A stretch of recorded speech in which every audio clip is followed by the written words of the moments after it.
Olá pessoal, bom dia, boa tarde, boa noite. Independente do momento que você esteja ouvindo essa leitura, eu quero te desejar um excelente dia. Pessoal, antes da gente continuar aqui com a nossa leitura de Uma Vida Interrompida, eu queria trazer uma novidade para vocês. O Lidos do Lucas agora está disponível em outras plataformas também, além do Spotify, né? Nós conseguimos disponibilizar no Apple Podcast, Deezer e no YouTube. Então, se você quiser me acompanhar por outras plataformas, se você tiver, não sei, se você for assinante de outras plataformas e quiser, continuar, me acompanhando por lá, fiquem à vontade, tá bom? Os episódios vão sair mais ou menos ao mesmo tempo nessas outras plataformas, tá? Continuando aqui, pessoal, nós estamos, já passamos da metade do livro, estamos em 60% do livro lido. Tá, estamos na página hoje nós estamos na página 185 no capítulo 16, tá bom? Vou começar aqui, na página 185. Capítulo 16. Exatamente um ano depois da minha morte, o senhor Singh ligou para dizer que não iria jantar em casa, mas Juana faria seus exercícios de qualquer maneira. Quando estivesse se alongando num tapete, no único lugar quente que a casa parecia ter no inverno, ela não pudesse evitar virar e revirar em sua mente as ausências do marido, deixaria-se consumir por elas até seu corpo lhe implorar para parar de pensar nele e se concentrar, enquanto se inclinava para frente, com os braços agora estendidos em direção aos dedos do pé. E para se mover, para isolar seu cérebro e se esquecer de tudo com exceção da leve e agradável sensação dos músculos se alongando e do próprio corpo se dobrando. Descendo quase até o chão, a janela da sala de estar era interrompida apenas pelo rodapé de metal da calefação, que Juana gostava de manter desligada, porque os barulhos que fazia a incomodavam. Lá fora, ela podia ver a cerejeira, já sem nenhuma folha nem flor. O comedouro de pássaros vazio balançava suavemente seu galho. Ela se alongou até se esquecer bastante e perder a noção de si mesma, e a casa s- em que estava se distanciar dela, sua idade e seu filho. Mas a imagem de seu marido ainda se esgueirava em sua direção. Ela teve uma premonição. Não acreditava que fosse uma mulher, nem mesmo uma aluna que o venerava. Ia chegar atrasado com cada vez mais frequência. E o que era, porque era algo que ela também tinha tido e do qual tinha aberto mão depois de sua contusão muito tempo atrás. Era ambição. Então ela ouviu os sons, Holiday latindo depois mais adiante, e o cachorro dos Gilbert respondendo a Ray andando no andar de cima. Como uma bênção, Jet do irrompeu de novo, calando todo o resto. Com exceção do eventual cigarro que fumava o mais escondido possível para não dar permissão a Ray para fazer o mesmo, ela havia se mantido em boa saúde. Muitas das mulheres do bairro comentavam sobre como ela se mantinha em boa forma e algumas tinham lhe perguntado se ela se importaria em lhes mostrar como fazia, embora ela sempre tivesse considerado esses pedidos apenas um jeito de começar uma conversa com a solitária vizinha estrangeira. Mas quando se sentou em posição de Sukhasana e sua respiração diminuiu de ritmo até ficar profunda, ela não conseguiu relaxar inteiramente e se soltar. A ideia preocupante do que faria quando Ray fosse ficando mais velho e seu marido trabalhasse cada vez mais esgueirou-se pelo interior de seu pé e por seu tornozelo até atrás de seu joelho e começou a subir em seu colo. A campainha da porta tocou. Juana ficou feliz com essa oportunidade de escapar. Embora fosse uma pessoa para quem a ordem também era uma espécie de meditação, ela se levantou, amarrou na cintura um chale que estava pendurado nas costas de uma cadeira e, com a música de Ray descendo pela escada, foi até a porta. Pensou apenas por um instante que pudesse ser um vizinho reclamando da música, e ela vestida de colã vermelho e chale. Ruth estava na porta, segurando uma sacola de compras. Oi, disse Juana, posso ajudar? Eu vim ver o Ray. Entra. Tudo isso precisou ser meio gritado por cima do barulho vindo lá de cima. Ruth entrou no hall de entrada. Sobe, gritou Juana, apontando para a escada. Vi Juana absorver a calça larga, impermeável de Ruth, seu suéter de gola rolê, sua parca. Eu poderia começar com ela, pensou Juana consigo mesmo. Entendi, começar o quê? Tá, vamos lá. Ruth estava na mercearia com a mãe quando viu as velas entre os pratos de papel e os garfos e colheres de plástico. Naquele dia, no colégio, eu tinha estado muito consciente de que data era aquela. E embora o que tivesse feito até agora, ficado deitado na cama lendo a redoma de vidro, ajudado a mãe a limpar o que seu pai insistia em chamar de casinha de ferramentas, e ela considerava a casinha da poesia, e acompanhado até a mercearia, não fosse nada capaz de marcar o aniversário da minha morte. Estava determinado a fazer alguma coisa. Ah, gente, sonhei. Desculpa. Continuando. Quando vi as velas, soube imediatamente que encontraria o caminho da casa de Ray e lhe pediria para ir com ela. Por causa de seus encontros no círculo de lançamento, os alunos do colégio os tinham transformado em um casal, apesar de todas as provas em contrário. Ruth podia desenhar quantos nus femininos quisesse e enrolar cachecols na cabeça, escrever trabalhos sobre Jane Joplin e protestar com veemência contra a opressão de ter de raspar as pernas e axilas. Era uma feminista, né? Aos olhos de seus colegas da Fairfax, ela continuava sendo uma menina esquisita que tinha sido encontrada beijando um menino esquisito. O que ninguém entendia, e eles não conseguiam sequer pensar em contar para ninguém, era que aquilo tinha sido uma experiência entre eles. Ray só tinha beijado a mim, e Ruth nunca tinha beijado ninguém. Então, juntos tinham decidido se beijar e ver o que acontecia.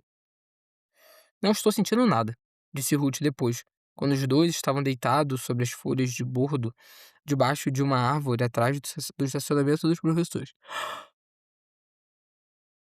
Ei, meu Deus. Pega um café. Pessoal, no filme, eles também se beijam. Só que é uma experiência um pouco espiritual. Quem assistiu ou quem vai assistir vai entender o que eu tô dizendo. Mas vamos lá. Eu também não, admitiu Ray. E aí isso mostra, né, gente, como um filme pode pegar a ideia base, o conflito base de um livro e adaptar somente aquilo. E tudo ao redor ser diferente, porque é o que acontece. Eu não fazia ideia de como o filme era tão diferente do livro. Ele muda muitas coisas, o tom das coisas, o foco, os personagens. Vamos lá. Você sentiu alguma coisa quando beijou a Suzy? Senti. O quê? Queria mais. Naquela noite eu sonhei que a beijava de novo e me perguntei se ela estava pensando a mesma coisa. E sexo? Eu não tinha chegado a esse ponto ainda, disse Ray. Agora eu beijo você e não é a mesma coisa. A gente podia continuar tentando, disse Ruth. Eu topo se você não contar pra ninguém. Achei que você gostasse de meninas, disse Ray. Vou fazer um trato com você, disse Ruth. Você pode fingir que eu sou a Suzy e eu finjo também. Caramba, ai ai. Você é completamente pirada, disse Ray sorrindo. Está dizendo que não quer, provocou Ruth. Me mostra seus desenhos de novo. Eu posso ser pirada, disse Ruth, tirando o caderno de desenhos da bolsa. Agora cheio de nus que ela tinha copiado da Playboy, aumentando ou diminuindo a escala de várias partes e acrescentando pelos e dobras onde eles tinham sido retirados. Mas pelo menos não tem tara por carvão vegetal. Ray estava dançando pelo quarto quando Ruth entrou. Estava de óculos, que tentava não usar no colégio porque eram grossos e seu pai tinha concordado em comprar a armação mais barata, mais difícil de quebrar. Vestia jeans que estavam largos e manchados e uma camiseta que Ruth imaginava e eu sabia ter sido usada para dormir. Parou de dançar assim que a viu no vão da porta segurando a sacola de compras. Suas mãos se levantaram imediatamente e tiraram os óculos. Então, sem saber o que fazer com eles, ele os usou para acenar para ela e disse: Oi, pode abaixar isso? Gritou Ruth. Claro. Quando o barulho parou, seus ouvidos zumbiram por um segundo. Naquele segundo, ela viu alguma coisa passar pelos olhos de Ray. Gente, uma coisa que eu tava falando sobre o filme, né? Uma coisa que é muito diferente, né? Além dessa relação aqui da Ruth com o Ray, é a personalidade do Ray. No filme, ele é muito mais introspectivo, mais assim, fechado. Aqui ele é mais alegre, mais divertido. Isso é uma diferença dos personagens. Pelo menos o que eu me lembro, né, gente? Quando eu terminar essa leitura, eu vou rever esse filme. Eu vi esse filme muitas vezes, de perder de conta. Todo mundo que eu conhecia, eu chamava pra assistir esse filme. Um amigo novo, uma namorada. A minha esposa, uma das primeiras coisas que eu fiz com ela quando a gente começou a sair foi assistir esse filme com ela. Vamos lá. Eh, tu, tu, tu, tu, tu, tu, tu. Tá. Ele estava agora do outro lado do quarto e entre eles havia sua cama, onde os lençóis estavam amafanhados e embolados, e acima de qual estava pendurado o desenho que Ruth tinha feito de mim na memória. "Você pendurou o desenho", disse Ruth. "Acho ele muito bom. Você e eu e mais alguém. Minha mãe acha ele bom." "Ela é intensa, Ray", disse Ruth colocando a sacola no chão. "Não é à toa que você é tão estranho." "O que tem na sacola?" "Velas", disse Ruth. "Comprei na mercearia. Hoje é 6 de dezembro." "Eu sei. Achei que a gente podia ir no milharal e acender as velas. Dizer tchau." "Quantas vezes você consegue dizer tchau?" "Foi só uma ideia", disse Ruth. "Eu vou sozinha." "Não", disse Ray, "eu vou." Deixa eu beber meu café aqui, gente, pra parar de bocejar. Vamos lá. Eh, Ruth se sentou, ainda vestindo a jaqueta e as calças impermeáveis, e o esperou trocar de camisa. Ela o via de costas para ela, via como ele era magro, mas também como os músculos pareciam pipocar em seus braços de maneira como deveriam, e via a cor da sua pele, como a de sua mãe, tão mais convidativa do que a dela, Ruth. "A gente pode se beijar um pouco, se você quiser." Gente, eles estão. Isso tá muito fofo, muito engraçado, né, porque, assim, eles se uniram por causa do luto, né. A Ruth teve uma experiência lá espiritual com a Suzy, isso uniu elas 2, e aí acabou se encontrando com o Ray e se uniram. E aí agora eles estão se apaixonando, né, só que os 2 não querem admitir, é só uma coisa casual, digamos assim. Vamos lá. "E ele se virou, sorrindo. Tinha começado a gostar das experiências. Não estava mais pensando em mim, embora não pudesse dizer isso para Ruth, viu? Sabia. Começou com um experimento e aí agora os 2 estão se gostando. Não sei a Ruth, né. Vamos lá. "Ele gostava do jeito como ela dizia palavrões e detestava o colégio. Gostava de como ela era inteligente, de como tentava fingir que não ligava para o fato de o pai dele ser médico, mesmo que não fosse médico de verdade, como ela mesma assinalou. E de o pai dela recuperar objetos de casas velhas, ou de os Singer terem umas fileiras de livros em casa, enquanto ela não tinha quase nenhum. Gente, eu gosto muito, eu sou fotógrafo de imóveis, né, faço alguns trabalhos para algumas imobiliárias. Aí quando eu chego na casa, aí tem um escritório cheio de livro, assim, o meu aqui, quem me acompanha no Instagram já viu que eu tenho uma prateleira só. Uma prateleira não, uma estante só que é bem pequenininha. Tô aí na missão de comprar outra, porque eu tenho DVDs também que estão nessa estante. Tô até pensando em tirar eles dali pra abrir mais espaço para os meus livros. Mas mesmo assim vai ser pouco espaço, então preciso de outros. E às vezes eu vou na casa, assim, das pessoas e tem estantes e estantes e se perdeu uma parede cheia de estantes, eu fico admirando, assim, nossa. Às vezes não é nem tanto pelos livros, porque às vezes você é uma pessoa que trabalha com direito, com coisa desse tipo, que aí tem muitos livros mais técnicos, né, mais de estudo. Psicologia, mesmo eu gostando de livros de psicologia. Eh, mas eu não tenho esse espaço todo, aí eu invejo, você fica: "Caramba, queria ter só esse espaço todo pra poder comprar mais livros." Vamos lá. Ele se sentou ao lado dela na cama. "Quer tirar sua parca?" Ela tirou. Assim, no aniversário da minha morte, Ray se agarrou com Ruth e os dois se beijaram. Em determinado momento, ela o encarou. "Merda!" disse ela. "Acho que estou sentindo alguma coisa." Viu? Sabia, sabia. E é fofo, né, porque assim, o livro, ele nos mostra o impacto do luto, né, mas ao mesmo tempo ele também nos mostra como de pouquinho em pouquinho, as coisas vão tomando um rumo, mesmo que seja diferente. Por exemplo, o Ray com certeza ia ficar com a Suzy, a Ruth ia ficar com outra pessoa, mas infelizmente pela tragédia que aconteceu com a Suzy, se encaminhou para outra coisa, e é isso que vai acontecendo, sabe, vai se encaminhando para que outros destinos vão sendo traçados, depois de uma tragédia. Vamos lá. Quando Ray e Ruth chegaram ao milharal, estavam calados, e ele segurava sua mão. Ai, que fofinho. Ela não sabia se ele a estava segurando porque estavam pensando na minha morte juntos, ou porque ele gostava dela. Seu cérebro era uma tormenta. Sua percepção habitual tinha desaparecido. Então ela viu que não tinha sido a única a pensar em mim. Hall e Samuel Heckley estavam em pé no milharal, com as mãos enfiadas nos bolsos, de costas para ela. Ruth viu narcisos amarelos no chão. Vocês trouxeram essas flores?" perguntou Ruth a Samuel. "Não", disse Hall, respondendo pelo irmão. "Elas já estavam aqui quando a gente chegou." A senhora State olhava do quarto do seu filho no andar de cima. O Dr. Singer tinha ligado quando ela estava saindo para dizer que passaria a noite no escritório. Mas outros pais, chegando em casa do trabalho, estacionavam o carro na frente de suas casas, apenas para descer e se juntar aos vizinhos. Como podiam ao mesmo tempo trabalhar para sustentar suas famílias e tomar conta de seus filhos para ter certeza de que estavam seguros?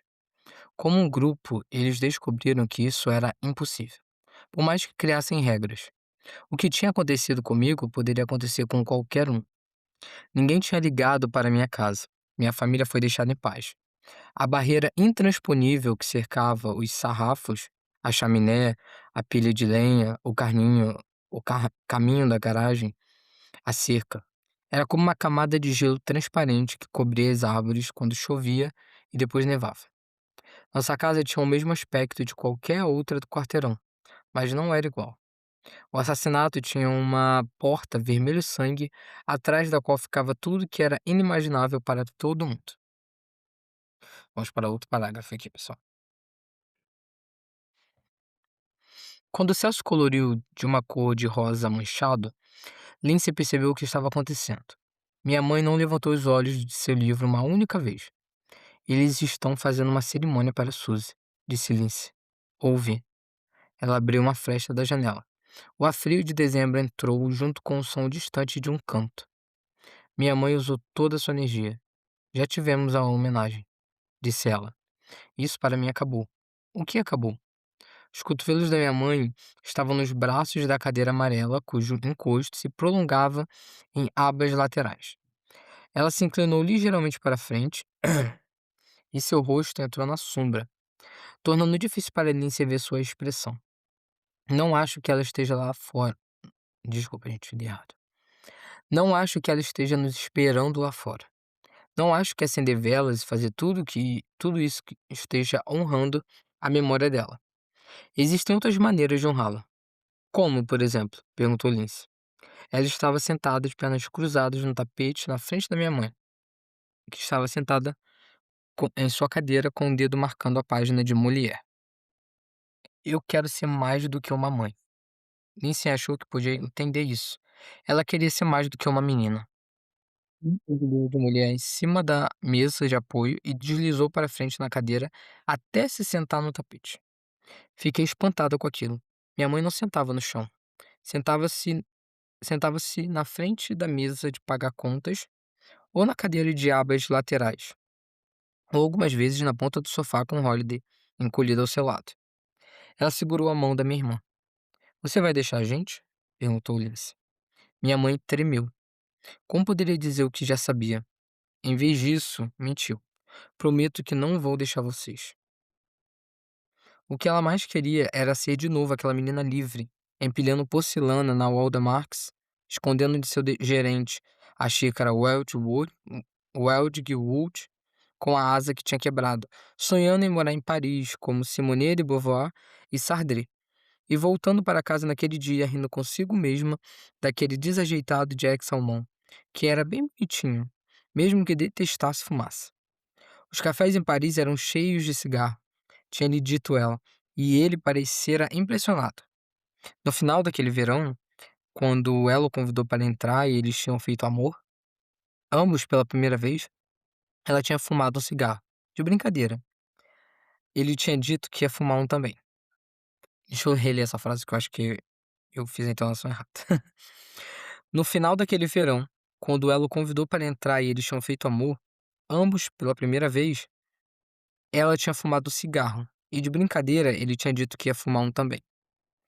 Quando ela Quando ela lhe passou a porcelana azul quebrada para servir de cinzeiro, usou todas as suas palavras preferidas para embelezar a história de como tinha quebrado, depois escondido, dentro do casaco, e agora a despretensiosa xícara Wildwood.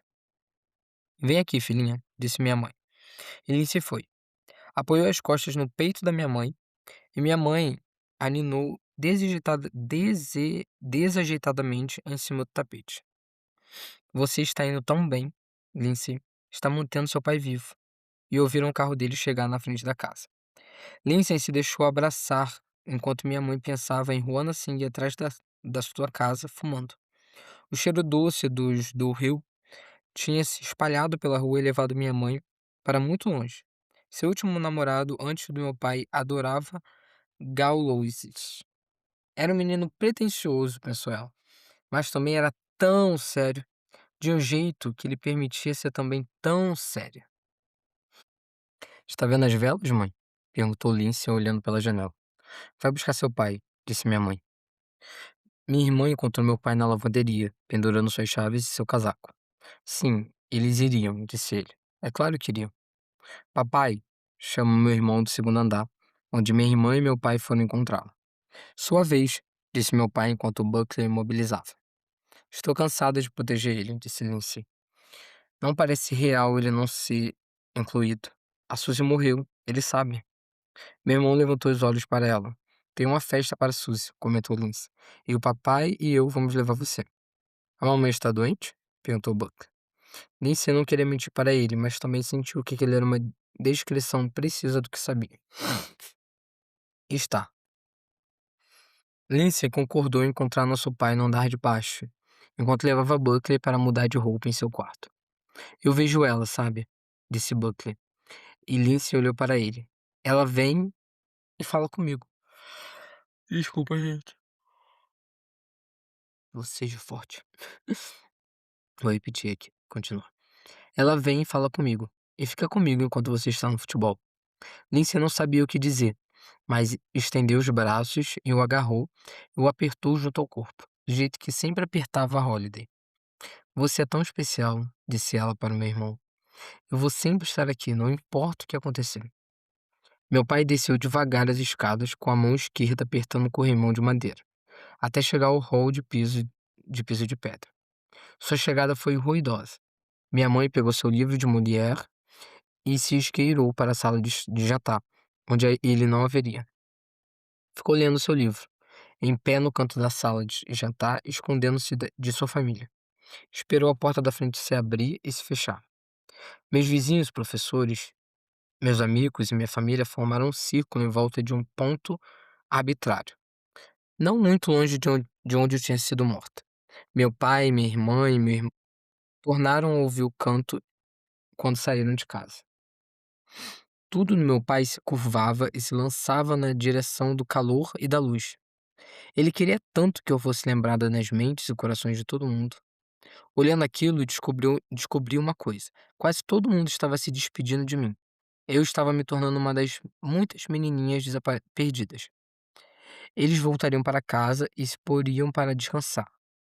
Uma carta do passado jamais reaberta ou relida. E eu poderia lhe dizer adeus, desejar-lhes boa sorte, abençoá-los de alguma maneira com seus bons pensamentos.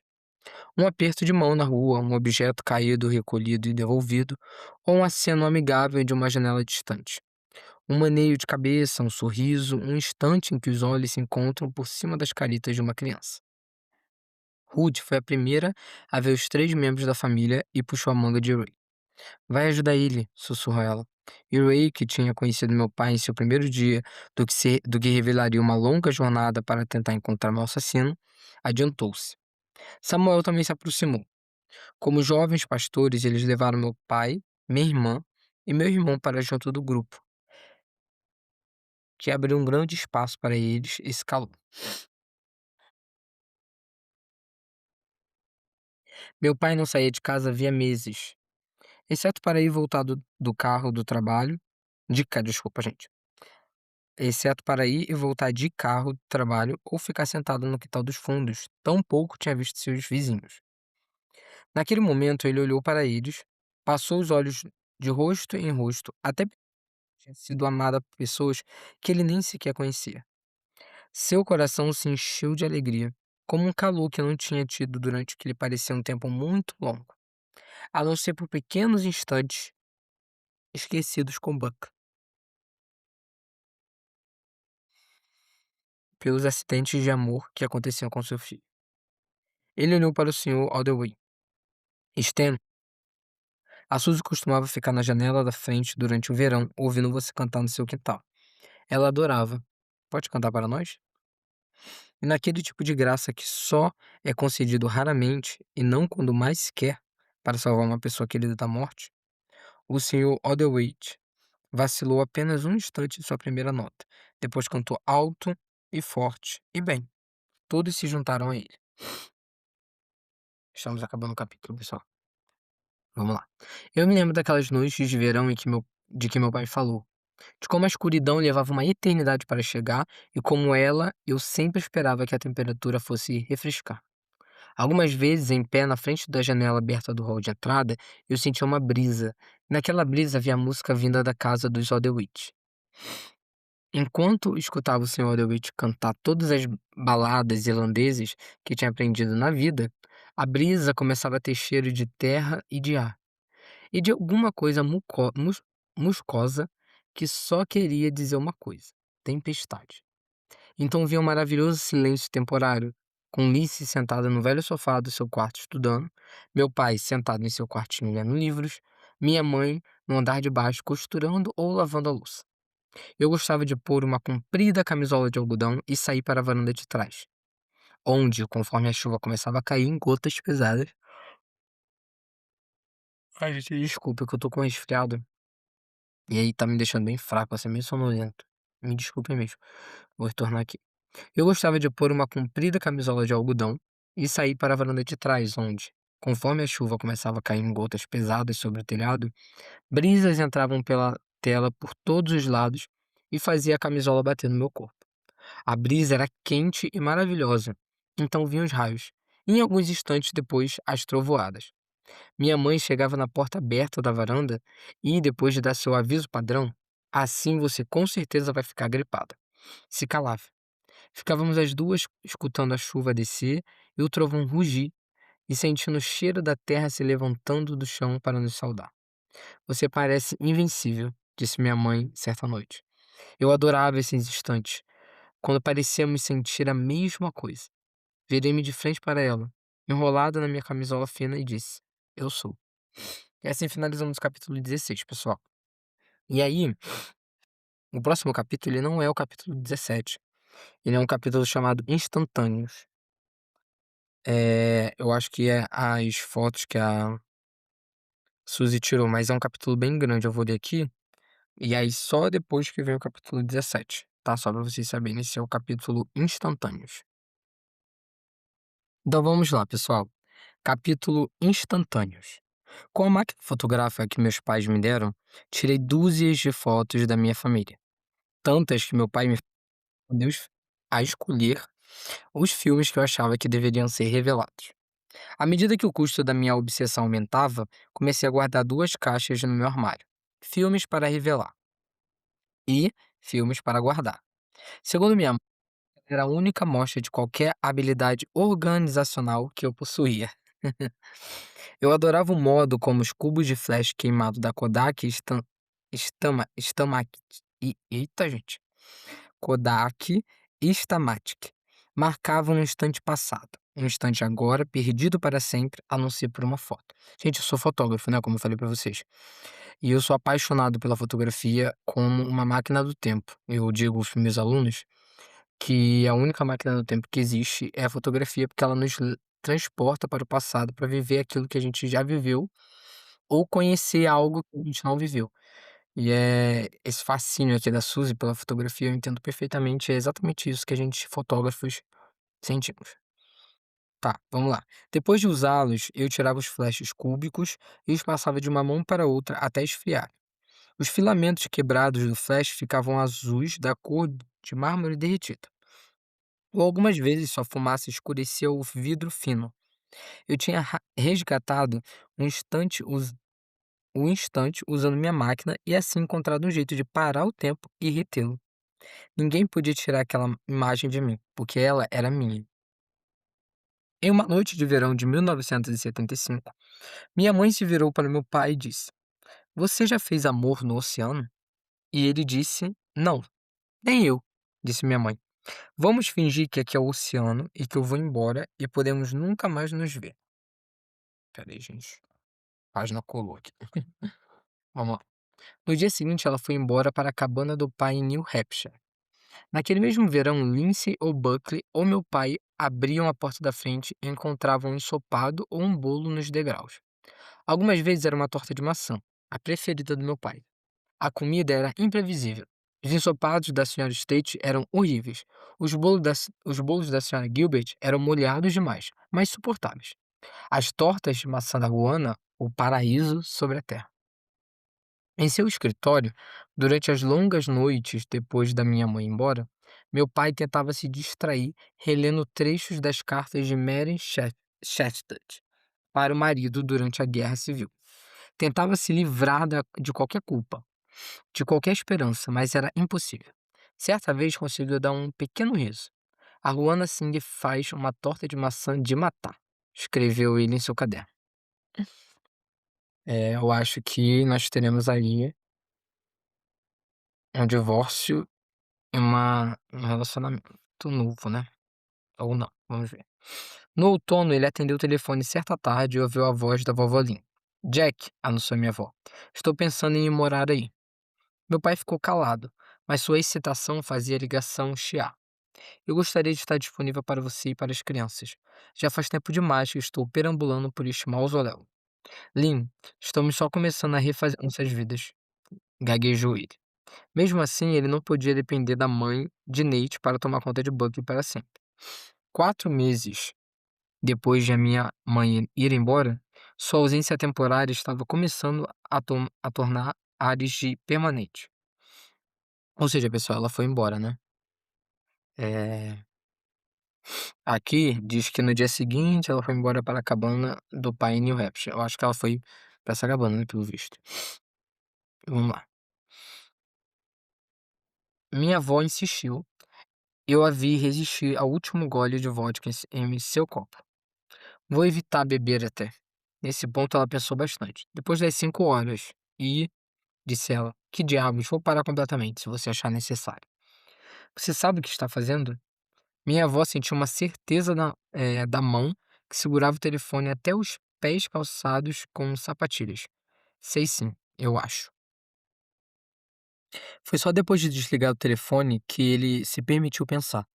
Onde vamos colocá-la? Era óbvio para todo mundo. Em dezembro de 1975, um ano tinha se passado desde que o Sr. Heavy fizera as malas, mas ainda não havia nenhum sinal dele. Durante algum tempo, até o durex ficar sujo ou o papel se rasgar, os comerciantes mantiveram um esboço tosco dele pregado em suas vitrines. Lindsay e Samuel passeavam pelo bairro ou faziam hora na oficina de motos do Hall. Ela não ia à lanchonete aonde as outras crianças iam. O proprietário da lanchonete era um homem que respeitava as leis. Ele tinha ampliado o esboço de George Harvey até 2 vezes o tamanho real e pregado na porta da frente. Ou seja, pessoal, aqui nós temos uma caça, né, ao assassino da Suzy. Isso é muito interessante, tá? Vamos acompanhando aqui, depois eu faço um comentário mais pertinente sobre isso. Vamos lá. Contava de bom grado os detalhes mórbidos a qualquer cliente que perguntasse. Menina, milharal, encontraram só um cotovelo. Finalmente, Lindsay pediu a Hall para lhe dar uma carona até a delegacia. Queria saber exatamente o que eles estavam fazendo. Despediram-se de Samuel na oficina de motos e o Hall deu carona para Lindsay em meio a uma neve molhada de dezembro. Desde o começo, a juventude e a decisão de Lindsay pegaram a polícia de surpresa. À medida que cada vez mais policiais percebiam quem ela era, evitavam-na cada vez mais. Ali estava aquela menina decidida, louca, 15 anos de idade. Seus seios eram xicarazinhas perfeitas, suas pernas eram esguias, mas curvilíneas. Seus olhos pareciam sílex e pétalas de flores. Enquanto Lindsay e Hall esperavam do lado de fora da sala do capitão sentados em um banco de madeira, ela pensou ter visto algo que reconhecia. Estava em cima da mesa do inspetor Federman e sobressaía na sala por causa da cor. Uma cor que sua mãe sempre tinha reconhecido como o vermelho chinês. O vermelho mais vivo do que o vermelho das rosas. O vermelho dos batons clássicos, raramente encontrados na natureza. Nossa mãe tinha orgulho de sua capacidade de usar vermelho chinês, observando toda vez que amarrava um cachecol específico em volta do pescoço, que era uma cor que nem a vovó Lynn se atrevia a usar. Hall, disse ela, com todos os músculos tensos, enquanto olhava o objeto cada vez mais familiar sobre a mesa de Federman. O quê? Está vendo aquele pano vermelho? Estou. Pode ir lá pegar ele para mim? Quando Hall olhou para ela, ela disse: Acho que é da minha mãe. Enquanto Hall se levantava para ir buscá-lo, Lynn entrou na sala por trás de onde Lindsay estava sentada. Bateu no ombro dela no mesmo instante em que percebeu o que Hall estava fazendo. Lindsay e o inspetor Federman ficaram se encarando. "Por que você está com o cachecol da minha mãe?"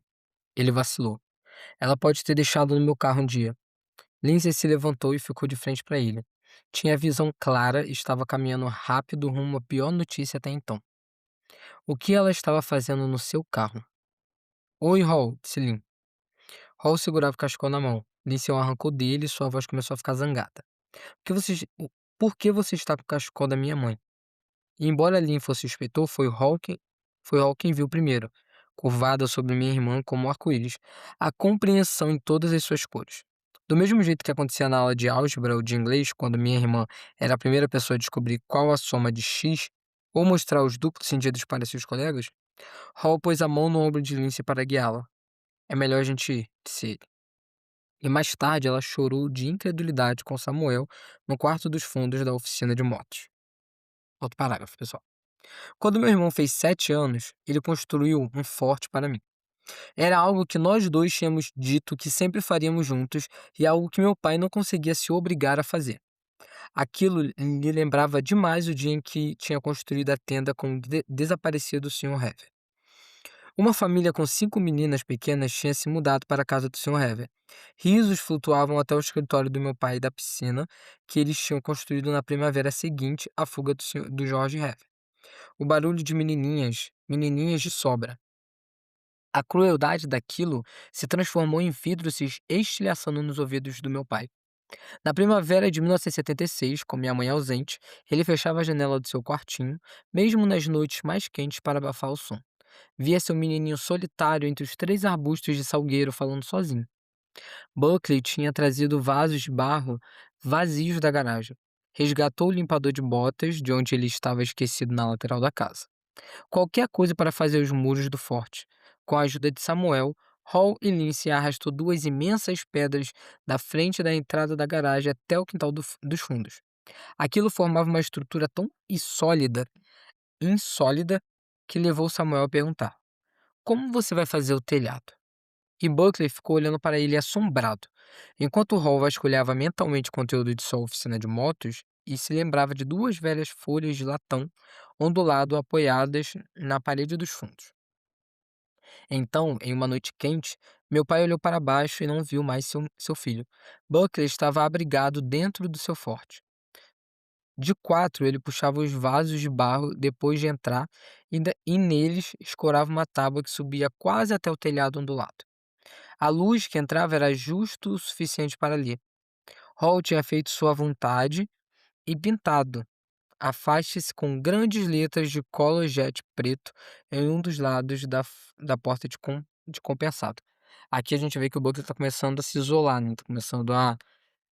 Ao contrário de como ele fazia no começo, ficava muito agarrado com o pai, né? Ele tá se afastando dele. Por conta dessa reação, né, do pai, né? Vamos lá. Lia sobretudo quadrinhos dos Vingadores e dos X-Men. Sonhava em ser Wolverine, que tinha um esqueleto feito de metal mais resistente do universo e era capaz de curar qualquer ferimento de um dia para o outro. Nos momentos mais estranhos, ele pensava em mim. Sentia saudades da minha voz, desejava que eu pudesse sair da casa e bater no telhado de seu forte e pedir para ele me deixar entrar. Algumas vezes, desejava que Samuel e Lindsay ficassem mais em casa e meu pai brincasse com ele como fazia antigamente. Brincasse sem aquela expressão de eterna preocupação debaixo do sorriso. Aquela preocupação desesperada que agora cercava tudo como um campo de força invisível. Mas meu irmão não se permitia sentir saudades da minha mãe. Refugiava-se em histórias onde homens fracos se transformavam em semi-animais fortíssimos ou escalavam laterais de arranha-céus. Ele era o Hulk quando estava zangado e o Homem-Aranha o resto do tempo. Quando sentia o coração doer, transformava-se em algo mais forte do que o menininho. E assim foi crescendo. Um coração que se transformava de coração em pedra, eh, desculpa gente, parei. Um coração que se transformava de coração em pedra, de coração em pedra. Olhando para ele, eu pensava no que vovó Lin gostava de dizer quando Lindsay e eu revirávamos os olhos ou fazíamos caretas nas suas costas. "Tomem cuidado com as caretas que fazem. Vocês vão congelar desse jeito." Nossa, gente, não sei se você já alguém já falou fez a brincadeira com você quando você tá fazendo uma careta, né, falando quando se batesse um vento você ia ficar daquele jeito. Me lembrei disso agora. Fazia muito quando eu era pequeno, minha mãe falava: "Ó, bater um vento vai ficar desse jeito". Vamos lá. Certo dia, Buck levou todo o colégio com uma história que me tinha escrito. Era uma vez um menino chamado Billy. Ele viu um buraco e entrou lá dentro, e nunca mais saiu. Fim. Nossa, gente, ele tá sofrendo, né? Meu pai estava distraído demais para ver qualquer significado nisso. Imitando minha mãe, ele o pregou na geladeira no mesmo lugar em que estivera pregado o que há muito esquecido desenho do meio termo feito por Buck. Mas meu irmão sabia que havia algo errado com sua história. Sabia disso pela maneira como sua professora da primeira série tinha reagido, demorando a responder como faziam os personagens de seus quadrinhos. Ele tirou a história da geladeira e a levou para o meu antigo quarto, enquanto vovó Lin estava no andar de baixo. Dobrou em um quadrado minúsculo e a colocou dentro das agora vazias entranhas da minha cama de baldaquino. Outro parágrafo, pessoal. Em um dia quente de 1976, Lynn Federman visitou o grande cofre da sala de provas. Os ossos dos animais do bairro que ele tinha encontrado no forro do Sr. Heavy estavam ali, junto com a confirmação do laboratório de vestígios de cal. Vou repetir aqui, gente. Junto com a confirmação do laboratório de vestígios de cal. Ele tinha supervisionado a investigação, mas por mais que cavassem, por mais fundo que fosse, nenhum outro osso nem corpo foi encontrado no terreno dele. A mancha de sangue no chão da sua garagem era meu único cartão de visitas. Lynn tinha passado semanas, depois meses, debruçado sobre uma xerox do esboço roubado por Lindsay. Tinha levado outra equipe para o milharal e eles tinham cavado e tornado a cavar. Finalmente encontraram uma velha garrafa de coca no outro extremo do milharal. Aquilo era uma conexão sólida. Impressões digitais que correspondiam às do Sr. Heavy, espalhadas por sua casa toda, e impressões digitais que correspondiam às da minha certidão de nascimento. Não havia dúvidas em sua mente. Jack Salmão tinha tido razão desde o começo. Mas por mais que procurasse um homem em si, era como se George Heavy tivesse evaporado do ar ao passar dos limites do terreno de sua casa. Desculpa, gente, tô com um resfriado, né? Como eu falei. Eu tô fungando toda hora, espero que isso não esteja atrapalhando muito vocês. Ele não conseguia encontrar nenhum registro correspondente àquele nome. Oficialmente, ele não existia. O que tinha deixado para trás eram suas casas de bonecas. Então Lin ligou para o homem que as vendia para ele. E ele recebia encomendas de lojas selecionadas. E para as pessoas ricas que encomendavam réplicas de suas próprias casas. Nada. Tinha ligado para os fabricantes das cadeiras em miniaturas, das minúsculas portas e janelas de vidro bisotado e dos objetos de bronze e para o fabricante dos arbustos e árvores de pano. Nada. Ele ficava sentado entre as provas diante de uma grande mesa vazia no porão da delegacia. Folheava um maço de filipetas adicionais que meu pai tinha mandado fazer. Tinha decorado meu rosto, mas ainda olhava para elas. Tinha passado a acreditar que a maior esperança no meu caso poderia ser o recente aumento de construções naquela região. Com todas as escavações e mudanças, talvez fossem encontradas outras pistas que fornecessem a resposta de que ele precisava. No fundo da casa estava o saco com meu gorro de sininhos. Quando ele o tinha encontrado para minha mãe, ela havia desabado no tapete. Ele ainda não conseguia identificar um instante em que tinha se apaixonado por ela. Eu sabia que fora no dia em que ele tinha ficado sentado na nossa sala íntima enquanto minha mãe desenhava bonecos de palito em papel de pão e Buck e Nate dormiam no sofá com os pés juntos. Eu sentia pena dele. Ele tinha tentado solucionar o meu assassinato e falhado. Tinha tentado amar minha mãe e falhado. Lynn olhou o desenho do milharal que Lindsay tinha roubado e se forçou a admitir o seguinte: em sua cautela, tinha deixado um assassino escapar. Não conseguia se livrar da culpa. Ele sabia, mesmo que ninguém mais soubesse, que tendo estado com minha mãe no shopping naquele dia, ele era o culpado da liberdade do Sr. Heavy. Vamos lá. Desculpa, gente. Tirou a carteira do bolso de trás e espalhou as fotos de todos os casos não resolvidos dos quais tinha trabalhado. Entre eles estava o da sua mulher. Virou todas as fotos de cabeça para baixo, morta. Escreveu em cada uma delas. Não esperaria mais por uma data para marcar a compreensão de quem, por quê ou como. Jamais entenderia todas as razões pelas quais sua mulher tinha se matado. Jamais entenderia como tantas crianças desapareciam. Pôs as fotos na caixa com minhas provas e apagou as luzes no porão frio. Mas ele não sabia o seguinte: em Connecticut, no dia 10 de setembro de 1976, um caçador voltando para o carro viu alguma coisa brilhante no chão, minha pedra angular da Pensilvânia. Então viu que o chão ali perto tinha sido parcialmente escavado por um urso.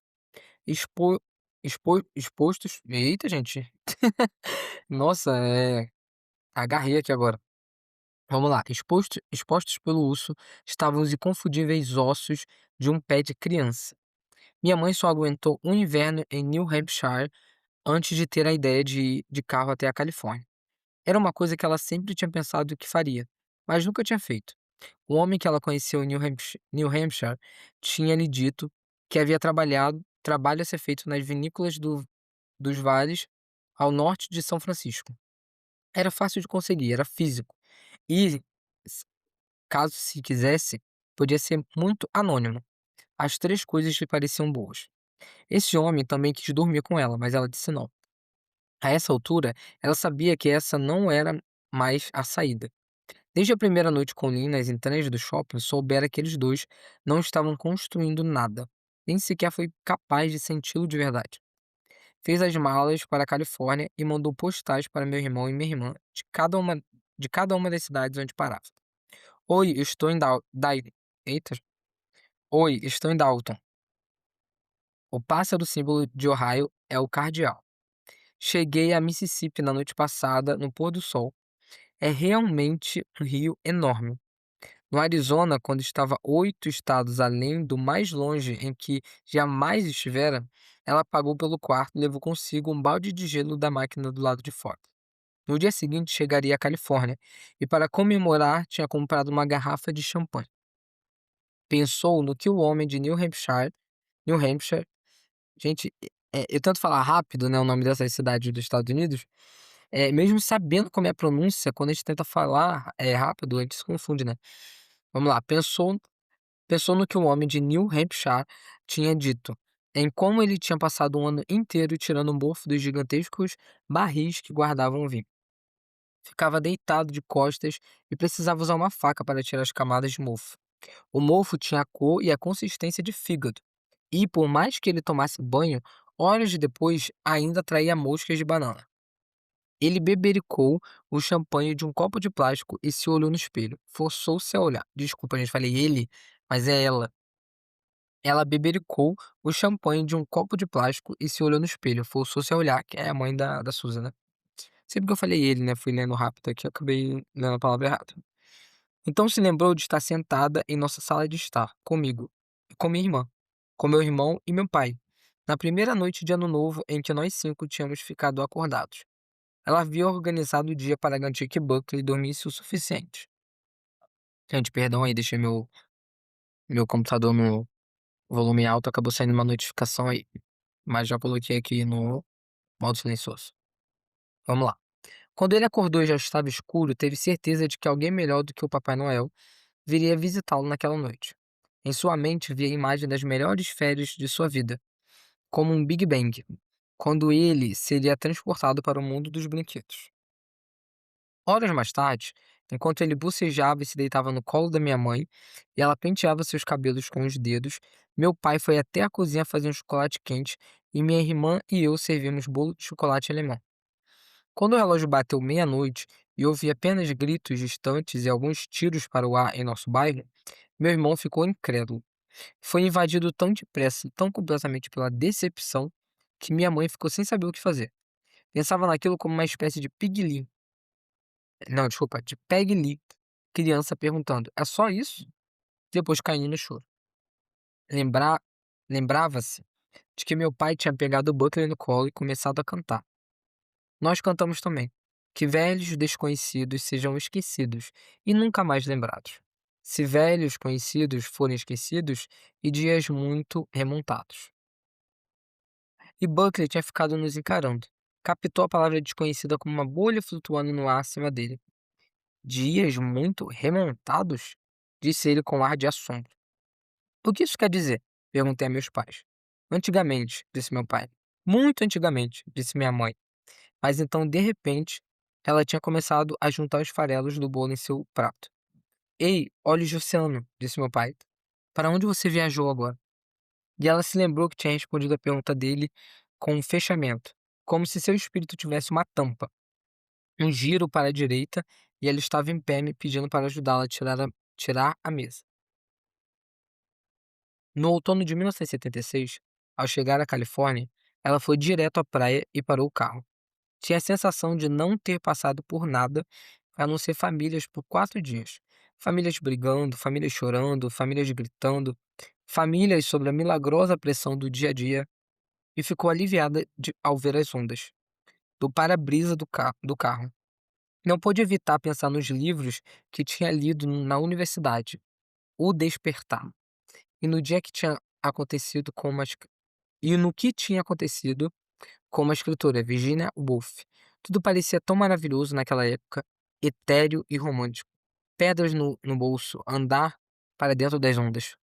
Desceu os penhascos depois de amarrar o suéter de leve em volta da cintura. Lá embaixo não via nada a não ser pedras pontiagudas e ondas. Ela tomava cuidado, mas eu olhava mais seus pés do que a vista com que ela via. Tinha medo de que escorregasse. O desejo da minha mãe de chegar àquelas ondas, de pôr os pés em outro oceano do outro lado do país, era tudo o que ela estava pensando, no puro objetivo de batismo daquilo. Tchá! E pode-se recomeçar tudo de novo. Ou seria a vida mais parecida com o horrível jogo da ginástica em que se tinha de correr de um lado para o outro, de um espaço fechado, pegando e largando blocos de madeira num movimento sem fim? Ela pensava, vá até as ondas, as ondas, as ondas. E eu via seus pés navegarem pelas pedras, e quando a ouvimos, nós a ouvimos juntas, e olhamos para cima chocadas. Era um bebê na praia. Entre as pedras havia uma reentrância de areia. Minha mãe agora via. Engateando pela areia em cima de um cobertor havia um bebê, com um gorro de tricô cor-de-rosa e um colete e botas. Ela estava sozinha, em cima do cobertor com um bicho de pelúcia branco. Carneirinho, pensou minha mãe. Com as costas para minha mãe, enquanto ela descia as pedras, estava um grupo de adultos, com uma aparência muito formal e frenética, vestindo roupas pretas e azul marinho com chapéus e botas da moda. Então, meus olhos de fotógrafa de vida selvagem, viram os tripés e os círculos prateados cercados de fios que, quando um rapaz os movia para a esquerda ou para a direita, lançavam luz para longe ou para cima do bebê em seu cobertor. Minha mãe começou a rir, mas só um dos assistentes se virou para vê-la entre as pedras. Todos os outros estavam ocupados demais. Era um comercial de alguma coisa, pensei, mas de quê? Novas neném fresquinhas para substituir a sua? Enquanto minha mãe ria e eu via seu rosto se iluminar, também o via adquirir traços estranhos. Ela viu as ondas atrás do neném, e como eram ao mesmo tempo belas e embriagantes, podiam subir tão suavemente e varrer a menina da praia. Todas as pessoas estilosas podiam correr atrás dela, mas ela se afogaria em um instante. Ninguém, nem mesmo uma mãe que estivesse totalmente antenada para prever um desastre, poderia tê-la salvado, caso as ondas subissem, caso a vida continuasse como de hábitos e acidentes horríveis viessem macular um litoral calmo. Naquela mesma semana, ela arrumou trabalho na vinícola Cruzoé, em um vale ao norte da Bahia.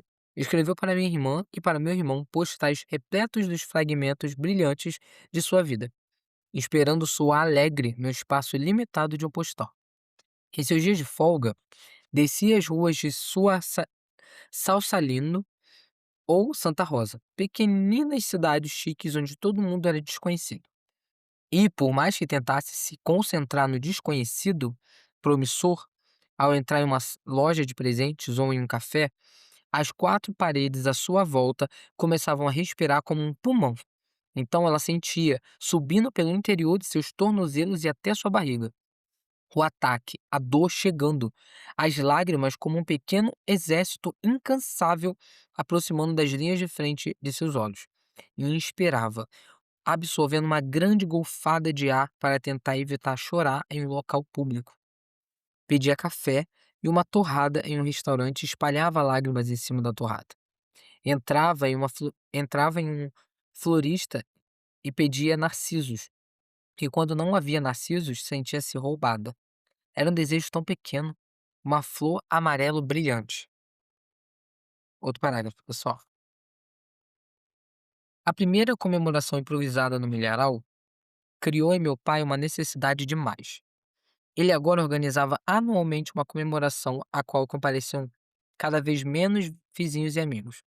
Havia os assíduos, como Ruth e os Gilbert, mas cada vez mais o grupo era formado apenas por alunos do científico, que, conforme o tempo ia passando, sabiam apenas meu nome e, mesmo assim, só como um grande boato sombrio evocado como aviso para qualquer aluno que se mostrasse por demais solitário, e especialmente meninas. Todas as vezes que o meu nome era dito por esses estranhos, eu sentia uma pontada. Não era a sensação agradável de quando meu pai o dizia ou de quando Ruth escrevia em seu diário. Era a sensação de estar sendo simultaneamente ressuscitada e enterrada no mesmo movimento. Como se na aula de prendas domésticas eu tivesse sido colocado em uma coluna de objetos transmutáveis, os assassinados. Alguns professores, como o Sr. Bott, lembravam-se de mim como uma menina de verdade. Algumas vezes, durante seu horário de almoço, ele ia se sentar no seu Fiat vermelho e pensava na filha que tinha perdido de leucemia. Lá longe, de outro lado da sua janela, pairava o milharal. Muitas vezes ele fazia uma prece para mim.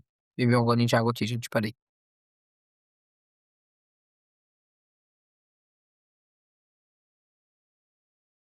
Voltei. Vamos para outro parágrafo. Em apenas. Peraí, gente. Tá, aqui é mesmo. Em apenas alguns curtos anos, Ray Singer ficou tão bonito que irradiava um feitiço sempre que chegava perto de um grupo de pessoas. Seu rosto de adulto ainda não tinha se formado completamente, mas agora, aos 17 anos, estava quase lá. Ele transpirava uma assexualidade etérea, que o tornava atraente tanto para homens quanto para mulheres, com seus cílios longos e sobrancelhas fartas, seus grossos cabelos pretos e os mesmos traços delicados que ainda eram os de um menino. Eu olhava Ray Singer com um desejo diferente do que sentia por qualquer pessoa. Desejo de tocá-lo e abraçá-lo, de estender aquele mesmo corpo que ele examinava com o mais frio dos olhares. Ele se sentava diante de sua escrivaninha lendo seu livro preferido, Anatomia de Grey. E, dependendo de sobre o que estivesse lendo, usava os dedos para palpar sua artéria carótida ou o polegar para pressionar e seguir o músculo mais longo do seu corpo, o sartório, que ia da parte externa do quadril ao interior do joelho. Nesses momentos, sua magreza era uma bênção, fazendo os ossos e músculos ficarem claramente definidos sobre a pele. Quando ele fez as malas para Penn, tinha decorado tantas palavras e suas definições que eu fiquei preocupada. Com tudo aquilo, como somente poderia conter qualquer outra coisa? A amizade de Ruth, o amor da sua mãe, minhas lembranças seriam empurrados para o fundo, enquanto ele abria caminho para a lente do cristalino e sua cápsula, para os canais semicirculares do ouvido ou para o que eu preferia, as características do sistema nervoso simpático. Eu não precisava ter me preocupado. Juana procurou pela casa alguma coisa, qualquer coisa que seu filho pudesse levar consigo equivalente em volume e peso ao Grey, e que esperava ela mantivesse vivo dentro dele o menino que colhia flores, sem, sem ele saber. Ela pôs o livro de poesia indiana dentro da sua bagagem. Lá dentro havia uma foto minha esquecida há muito tempo atrás, quando ele desfez as malas no alojamento de Hillside. Minha foto caiu no chão ao lado da sua cama.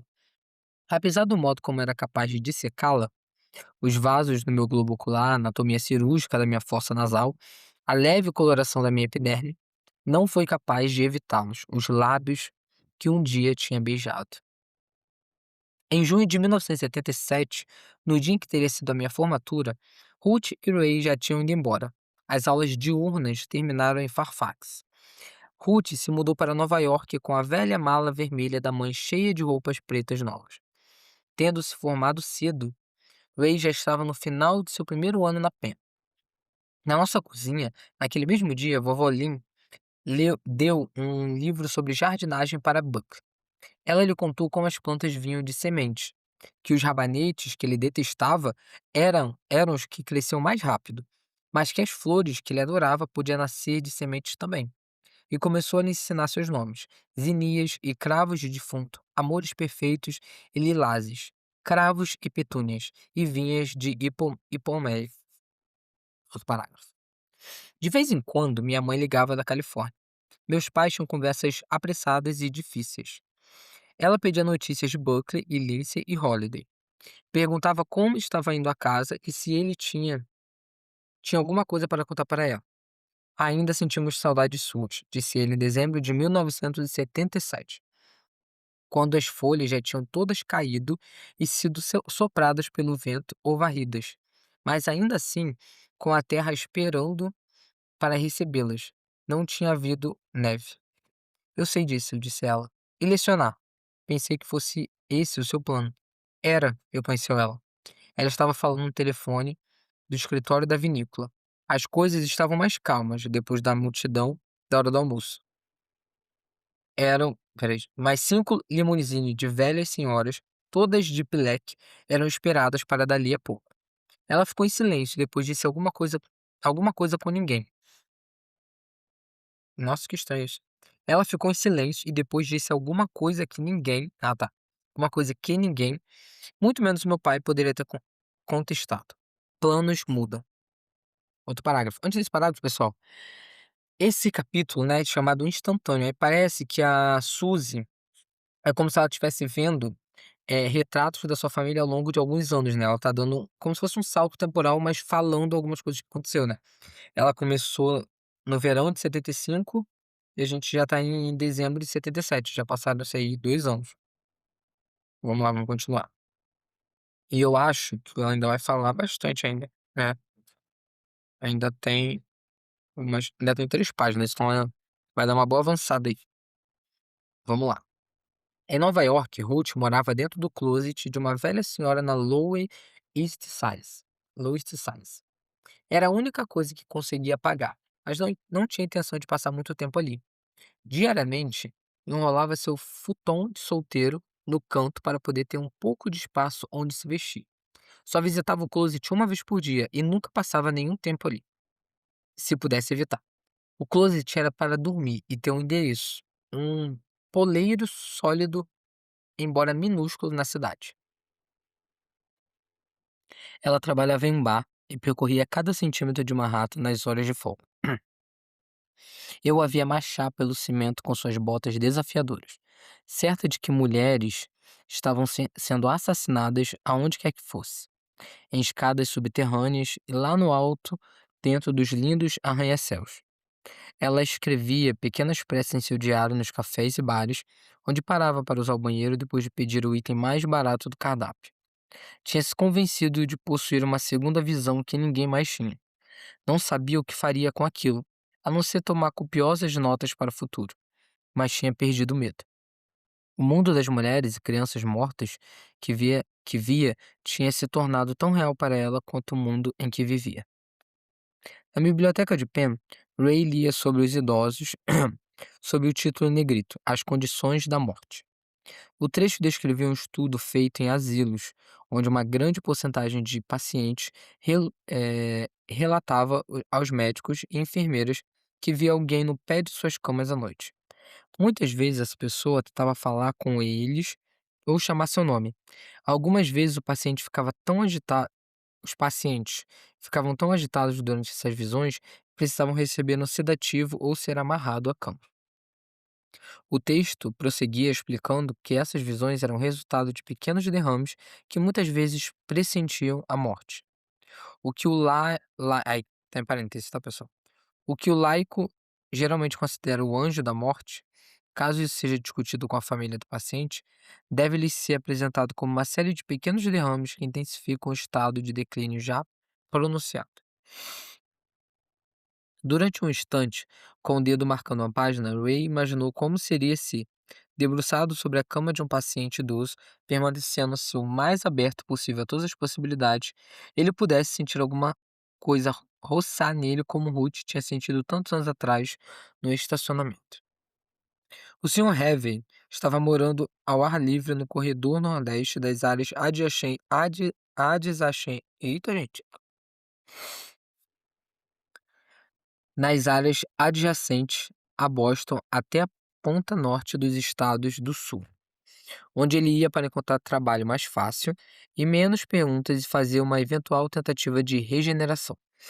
Sempre tinha gostado da Pensilvânia e tinha zigue-zagueado pelo estado comprido, acampando algumas vezes atrás da loja de conveniência logo abaixo da autoestrada local que vinha da nossa área de expansão, onde uma fileira de bosques sobrevivia entre a loja 24 horas e os trilhos do trem, e onde ele encontrava mais latas de conservas e pontas de cigarro a cada vez que passava. Quando podia, ainda gostava de passear de carro pelo antigo bairro. Corria esses riscos de manhã cedo ou tarde da noite, quando os fazões selvagens, outroras abundantes, ainda atravessavam a estrada e os faróis do carro batiam no brilho oco de seus olhos, enquanto eles corriam de um lado da estrada para o outro. Não havia mais adolescentes e crianças catando amoras até o limite da nossa área de expansão, porque a antiga cerca de fazenda onde cresciam tantas delas tinha sido derrubada para dar lugar a mais casas. Ele tinha aprendido a colher cogumelos selvagens e algumas vezes se banqueteava com eles quando passava a noite nos campos altos de Falley Forge Park. Em uma noite como essa, eu via se deparar com dois notáveis. Eita, gente, peraí. Vou recomeçar aqui. Em uma noite como essa, eu vi se deparar com dois novatos que acampavam e tinham morrido depois de comer os sósias venenosos dos cogumelos. Espera aí, não entendi muito bem essa frase, gente. Em uma noite como essa, eu vi se deparar com dois novatos que acampavam e tinham morrido depois de comer os sósias venenosos dos cogumelos. Ele delicadamente retirou todos os objetos de valor. Ah, entendi. Ele encontrou duas pessoas mortas, tá. Ele delicadamente retirou todos os objetos de valor de seus corpos e depois seguiu em frente. Outro parágrafo, gente. A gente tá acabando, tá? Ah, não, na verdade falta 2 páginas ainda, tá. Nate e Holiday eram os únicos que Buckley jamais tinha deixado entrar em seu forte. A grama morreu debaixo das pedras e, quando chovia, as entranhas do forte eram uma poça fédida. Não, pera aí, gente. Fedida. Não, não é fedida, é fédida mesmo. Tá com acento aqui, fédida. Mas ele continuou ali, embora Buckley o visitasse cada vez menos, e foi Hall quem finalmente lhe implorou que fizesse melhorias. A gente tem de impermeabilizar o forte, Buckley, disse Hall certo dia. Você está com 10 anos, idade suficiente para manejar uma máquina de calafetagem. E vovó Lynn não conseguia se conter. Ela adorava homens. Incentivou Buckley a fazer o que Hall dizia, e quando sabia que Hall vinha visitá-los, caprichava na rua. Caprichava na roupa. Gente, a vovolinha é demais. "O que você está fazendo?" perguntou meu pai certa manhã de sábado, atraído para fora de seu quartinho pelo cheiro adocicado de limão e manteiga e pela massa dourada inchando em forminhas. "Muffins", disse vovolinha. Meu pai fez uma avaliação de sanidade, encarando-a. Ele ainda estava de roupão e fazia quase 32 graus às 10 da manhã. Mas ela estava de meia calça e maquiada, então ele viu Hall de camiseta no quintal. "Meu Deus, Lynn", disse ele, "esse menino tem idade para ser, mas ele é delicioso." Meu pai sacudiu a cabeça e sentou-se à mesa da cozinha. "Quando é que os muffins de amor vão ficar prontos, Mata Hari?" Em dezembro de 1981, Lynn não queria receber o telefonema que recebeu de Delaware, onde um assassinato em Wilmington tinha sido relacionado com o corpo de uma menina encontrada em 1976 em Connecticut. Um inspetor, trabalhando depois do horário, tinha laboriosamente juntado o amuleto encontrado no caso de Connecticut com a lista de objetos perdidos do meu assassinato. "É um arquivo morto", disse Lynn ao homem do outro lado da linha. "Gostaríamos de ver o que vocês têm." "George have", disse Lynn em voz alta, e os inspetores das mesas ao redor se viraram para ele. O crime aconteceu em dezembro de 1973. A vítima foi Suzy Salmão, 14 anos. Algum corpo para a menina Salmão? Não, peraí, gente, eu acho ele errado. Ah, não, ele que falou errado. Algum corpo para a menina Simon? Salmão, igual o peixe. Encontramos um cotovelo, disse Lin. Ela tem família? Tem. Connecticut tem dente. Vocês têm a ficha dentária dela? Temos. Isso pode poupar o sofrimento da família, disse o homem ali. Lin caminhou de volta até a caixa de provas para a qual tinha esperado nunca mais olhar. Teria de dar um telefonema para minha família, mas esperaria o máximo de tempo possível, até ter certeza que o detetive em Delaware sabia de alguma coisa. Durante quase 8 anos depois de Samuel contar a Hall sobre o desenho que Lindsay tinha roubado, Hall tinha discretamente usado sua rede de amigos motoqueiros para encontrar George Heavy. Mas, assim como Lynn, ele tinha jurado não relatar nada até ter certeza de que pudesse ser uma pista. E nunca tivera certeza. Quando certa noite, bem tarde, em Hells Angels, chamado Raf Sinchet, que admitia com facilidade ter passado algum tempo na prisão, disse achar que sua mãe tinha sido assassinada por um homem para quem alugava um quarto. Hall começou a fazer suas perguntas habituais. Perguntas que continham elementos de eliminação sobre altura e peso e interesses. O homem não usava o nome de George Heath, embora isso não quisesse dizer nada. Mas o assassinato em si parecia muito diferente. Sophie Sichet tinha 49 anos. Ela foi morta em casa com um objeto robusto e seu corpo foi encontrado intacto ali perto. Hall tinha lido livros policiais o bastante para saber que assassinos tinham padrões de comportamento, maneiras peculiares e importantes de fazer as coisas. Então, enquanto Hall ajustava a corrente de distribuidor da desconjuntada Raleigh de Sichet, eles conversaram sobre outros assuntos. Depois se calaram. Foi só quando Sichet mencionou outra coisa que todos os cabelos da nuca de Hall se eriçaram. O cara construía casas de bonecas, disse Ralph Sichet. Hall ligou para ele. Gente, o ciclo aqui foi fechando. Os casos foram se interligando, mas você vê o tempo que isso demorou, né? Foram 8 anos. Não, peraí. Praticamente 8 anos. 1973. 8 anos. Vamos lá. Outro parágrafo. Anos se passaram. As árvores do nosso quintal ficaram mais altas. Eu via minha família, meus amigos e vizinhos, os professores que tinham dito o que tinha imaginado ter, o científico com o qual tinha sonhado, sentada no mirante, fingia que, em vez disso, estava ligada no galho mais alto do bordo debaixo do qual meu irmão tinha engolido um graveto e ainda brincava de esconde-esconde com Nate. Ou ficava empoleirada na trave de uma escada em Nova York e esperava Ruth passar perto. Eu estudava com o Ray, dirigia pela autoestrada da costa do Pacífico em uma tarde quente de ar salgado com minha mãe, mas terminava cada dia com meu pai em seu quartinho. Eu espalhava essas fotografias na minha cabeça, as fotografias colhidas com minha constante observação, e podia ver como uma coisa, minha morte, conectava essas imagens a uma única fonte. Ninguém poderia ter previsto como minha perda mudaria pequenos momentos na Terra, mas eu me agarrava a esses momentos, eu os colecionava. Nenhum deles estava perdido, enquanto eu estivesse ali olhando. Certa noite, na hora das vésperas, enquanto Rory tocava seu sax e Sra. Bethel Onemeyer se juntava a ela, eu o vi. Holiday passou correndo por um samoyedo branco peludo. Ele tinha chegado a uma idade avançada na terra e dormido aos pés do meu pai depois da minha mãe ir embora, sem nunca querer perdê-lo de vista. Tinha ficado com Buckley enquanto ele construía seu forte e tinha sido o único com permissão para ficar na varanda quando Lindsay e Samuel se beijavam. E, durante os últimos anos de sua vida, todas as manhãs de domingo, vovó Lynn fazia para ele uma panqueca de manteiga de amendoim do tamanho da frigideira que colocava estendida no chão sem nunca se cansar de vê-lo tentar pegá-la com um focinho. Esperei ele sentir meu cheiro, ansiosa para saber se ali, do outro lado, eu ainda seria a menininha ao lado de quem ele tinha dormido. Não precisei esperar muito. Ele ficou tão feliz ao me ver que me derrubou no chão.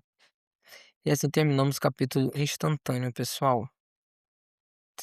E aí nós iremos na próxima leitura para o capítulo 17, tá bom?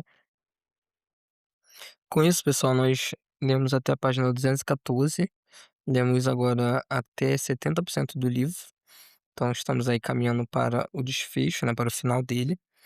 A gente deve ter aí mais umas, no máximo, 3 leituras, tá? Que a gente finaliza finalmente, vai finalizar essa semana, tá? Espero que vocês tenham gostado dessa leitura, desses capítulos que a gente leu. Tenham se emocionado também com essas lembranças, com esse avançar, né, da família, com todas as pessoas tentando digerir, né, tentando, continuar suas vidas mesmo, após uma perda tão trágica, tão violenta como foi da Suzy, e que a justiça seja feita, né, que encontrem o senhor Hever, que ele possa ser, levado a julgamento, seja preso, que a família possa enfim passar por esse processo, né.